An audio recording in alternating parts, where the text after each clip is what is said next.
welcome to Absent Mind Dyslexia Stories. I'm your host Rachel and welcome to episode 4, How I Coped with Dyslexia.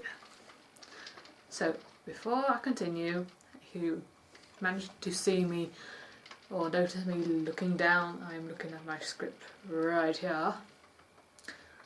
The reason why I have a script is for me to keep on course with what topics I have to talk about in the series. And also, just for the record, if you hear anything rattling or rain falling, it has just been starting raining. I am rubbish for getting words out. So yeah, it's just started raining, so there's not much I can do about that. And they've got pretty much crap door and the front door is just right there. So I hope that's not much of a hassle. So let's carry on. Let's continue with the how I coped with dyslexia. So first pointer is academically. So yeah, mostly with essay work, I try to give myself extra time to give myself a good start on it. Also I carry on to talk about, I also get very distracted, so by adding extra time I can get work done more comfortably. Yes, writing again isn't one of my strong points. I always find it boring and I want to try and do something else and procrastinate. But if I give myself enough time and I can do the work more comfortably. I don't mean work on it really slowly by writing one word per minute. I mean do a bit of work, then watch YouTube for a bit, then do a bit of work, then play a game. It's just that I can't work constantly. I just want to have a break in between because, you know, I just get bored and fed up quickly with written tasks. Yeah, phone keeps copying all the text. I mostly work via my laptop or any other electronic devices, and with these they have made my written tasks a lot more easier. I type faster than I write. This is an obvious point. I think quicker than my hand writes, if that makes any sense. I don't have much to comment on that, but typing is considerably more easier than just handwriting. I think I've mentioned it before in another episode, but when I write I get really horrible hand cramps, and looking at the screen and my hand flipping around is kind of weird. I don't know what else to add on to it.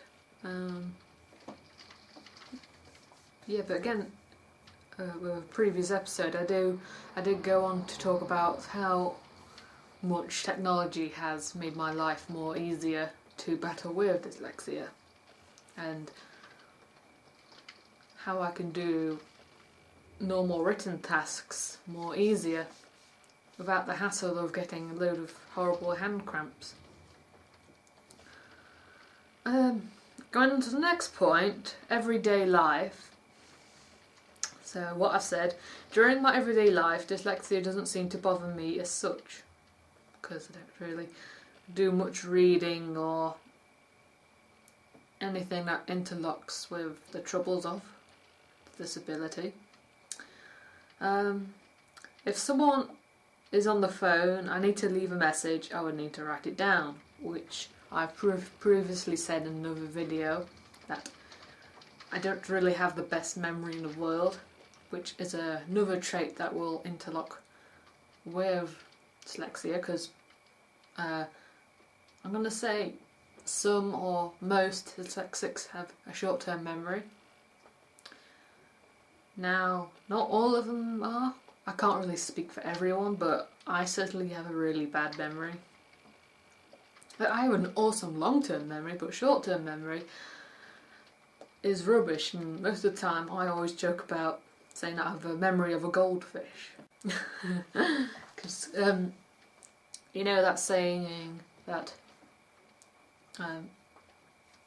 fish have bad memories, because you notice there's a fish that lives in a goldfish bowl and they never get fed up of the castle in the goldfish bowl. They always go around it and adventure into it. Is it? I don't know, that is a crazy thing, but hopefully someone out there will know what I mean, or trying to explain what it is, but not getting out there. So continuing, if I need to remember a small little notes, then I just write them into my phone, haha. It's like the first thing I check every day. If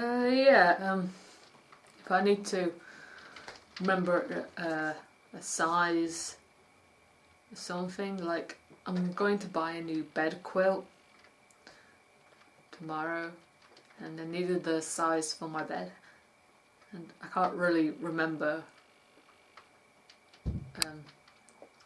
You heard a bang and then ignore that.